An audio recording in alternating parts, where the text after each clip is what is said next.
On September 8, 1864, delegates to the Charlottetown Conference attended a grand ball at Province House. Dancing began at 10 p.m. Dinner was at 1. Guests did not leave for home until long after sunrise.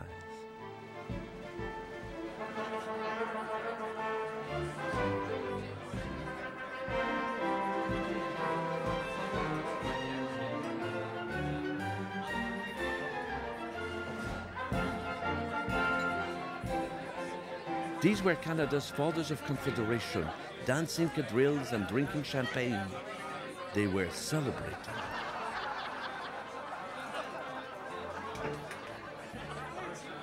They were celebrating an idea, a big idea.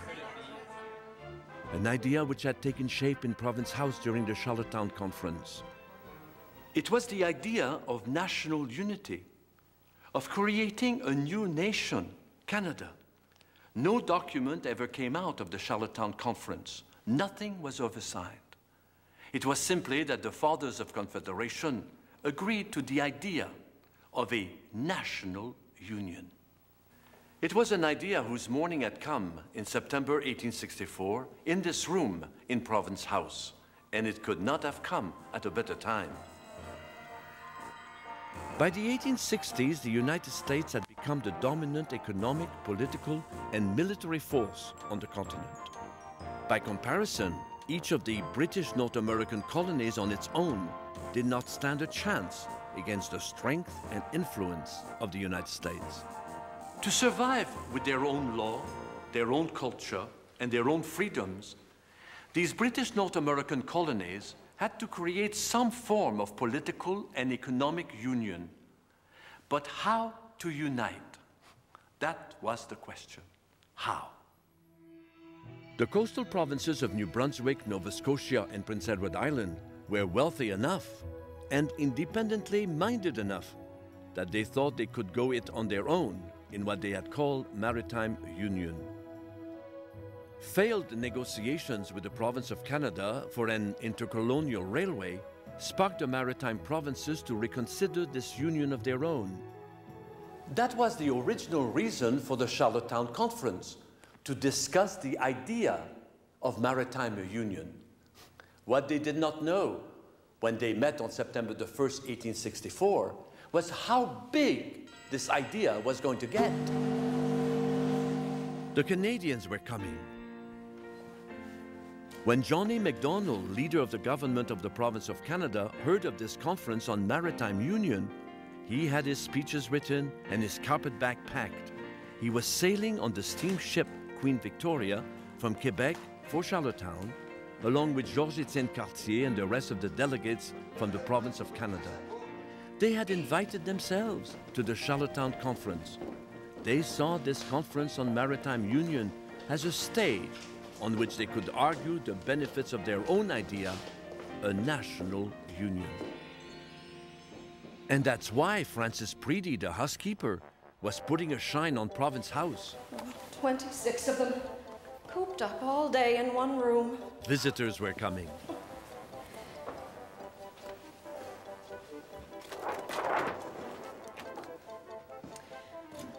They'll be talking, all right. Talking 19 to the dozen. They'll be wanting more than one taste of sunlight. Oh, and they'll be wanting to feel a breeze. Province House was the pride of Charlottetown, and Francis Preedy wanted to show it off to all those delegates soon to arrive for the conference in Charlottetown. Province House was a jewel at the center of the city. It was built between 1843 and 1847. Province House was Prince Edward Island's legislative building, the center of the island's political life, and it still is. Isaac Smith was the architect. It was the triumph of his life. He would be proud with the restoration of this magnificent building by Parks Canada. Stone built to classical proportions, 3 stories tall, it's a proud-looking building. symmetrical and solid, with columns and pilasters and portico and pediment for style and ornamentation. But not showy. No, Province House has a strong and stately appearance. Yet there is something warm and welcoming about this building, something simple and honest. Certainly there was something about Province House which made islanders, especially Francis Preedy, as proud as new buttons on a starched shirt. There'll be no tobacco spitting on my carpet. Mama, they're here. They're here? They're here. They're here! Mr. Pope! Mr. Pope, they're here! Mr. Pope! With her dusting and polishing done, and without knowing it, Francis Preedy had set the stage for Act One in the birth of a nation. They're here. They're here. The maritime delegates arrived mid-afternoon, August 31st. The Canadian delegation reached Charlottetown just before noon the following morning, September 1st. No one was on the wharf to greet them. Most of the Prince Edward Island government officials were occupied elsewhere. The Olympic Circus was in town, and the whole of Charlottetown, including the members of the government, had gone to the big top to see the dog and monkey show. William Pope, the provincial secretary of Prince Edward Island, had volunteered to represent the government and greet the visitors. But he had no idea when their ship would arrive.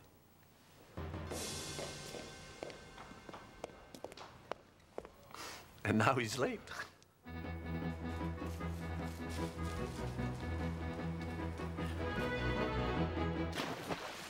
The steamer had anchored 100 meters from shore, so Pope had to hire a small coaster boat to row alongside. For William Pope, sitting among the barrels of flour, molasses, and pickled pork was embarrassing and undignified. But for MacDonald, Cartier, and the Canadian delegation, Pope's rowing to meet them was a simple, unpretentious gesture of goodwill. It was also a sign of what was to happen next. The maritime delegates had been waiting for the Canadians in the council chamber of Province House. They had delayed their own discussions on maritime union because they wanted to hear what the Canadians had to say about a national union. Some maritime delegates, however, had their doubts about all this talk of union. The Canadians were strangers, and joining strangers in any kind of union was a lot like marrying someone unknown, sight unseen, a risky business. Some maritime delegates even wondered how far they could trust these men with whom they had so little in common, or so they thought.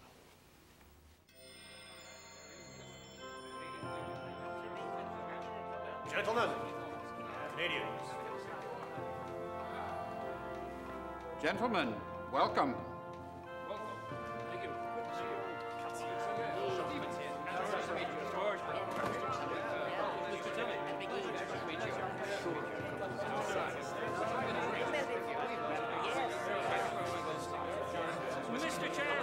Mr. Chairman, I move that we adjourn this meeting until 10 tomorrow morning.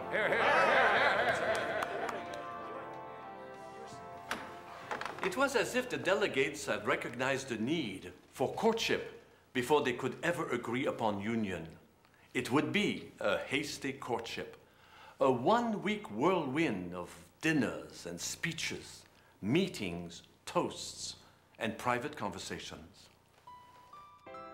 We know very little about what took place at the meetings and social events during this week. No detailed minutes were kept.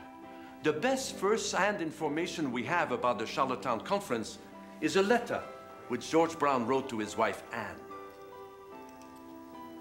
Dear Anne, on our first evening in Charlottetown, the governor, Mr. Dundas, gave a large dinner party to as many of the delegates as he could conveniently receive, I being one. Not all of the Canadian delegates could attend this dinner party at Government House, the residence of Prince Edward Island's governor. There were just too many of them. The governor's table could not accommodate that many people, nor could the city. The search for rooms for the Canadian delegates in crowded Charlottetown had turned up empty. The Canadian delegation remained on board their steamship, the Queen Victoria, all except George Brown. I was the guest of Mr. Pope, the provincial secretary, during my stay on the island, and was very glad to get to bed that first night.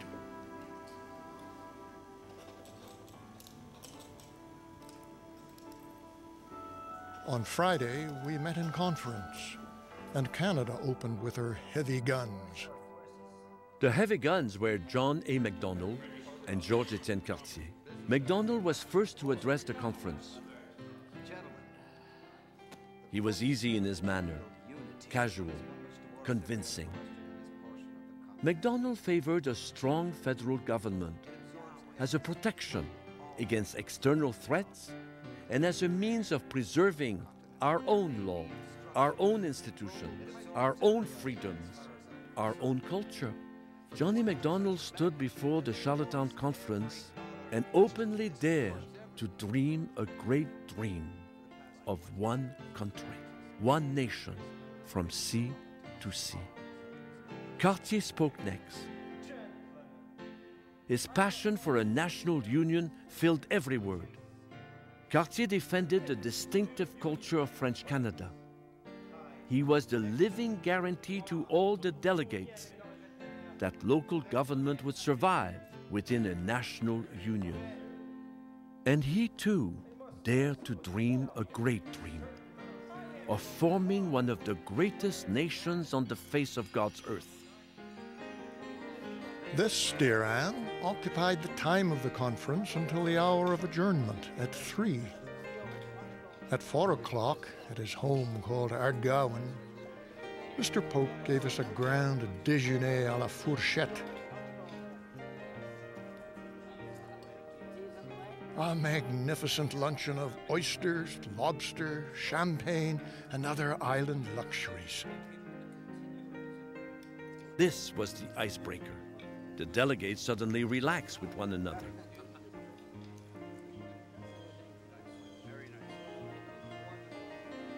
Their conversation was political, yet casual. Ardgowan set the tone for the remaining days of the Charlottetown Conference. There were political speeches by day. Alexander Galt addressed the issue of finances for Confederation. George Brown, the structure of government and the division of powers. Questions were asked and answered. Come evening, and there was dinner and table talk when objections were tempered, details refined. Brandy and quiet comfort made for easy conversation, as the fathers of Confederation pressed their heads together to explain this and modify that. And then more days of speeches, more debates, followed by more luncheons, more dinner parties, more toasts, more handshakes, more political issues modified and agreed to.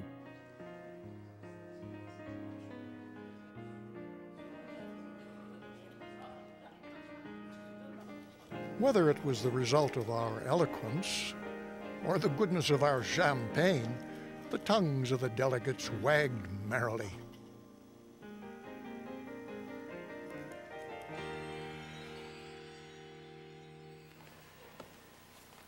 The opportunity to socialize at Charlottetown was the opportunity for the delegates to get to know one another, and the opportunity to replace doubt and mistrust with an overwhelming willingness to dream a great dream.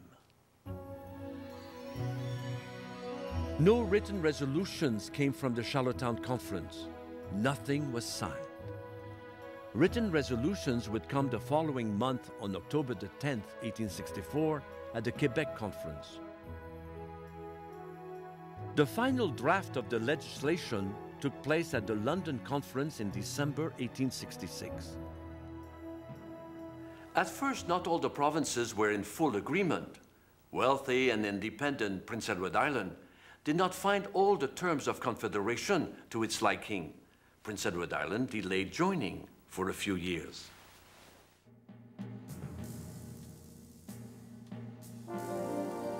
On July 1st, 1867, the Dominion of Canada was officially declared.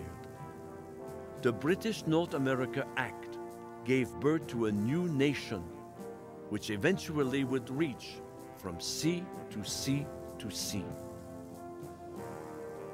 Canada began as an idea, a big idea, an idea which is rethinking itself every day, changing with the times and growing politically, culturally, and spiritually.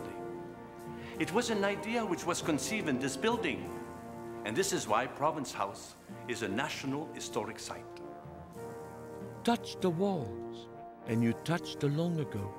Walk the halls, and you step into the past. In this building, history surrounds you with a great dream of a great nation, which is peaceful and welcoming. A nation in which all people have the opportunity and the freedom to dream their own great dreams. Now that's worth celebrating.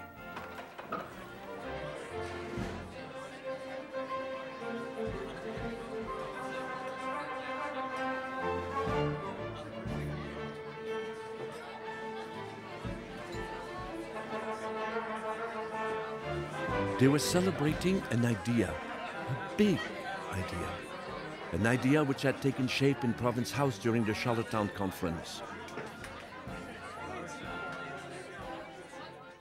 It was the idea of creating a new nation, Canada.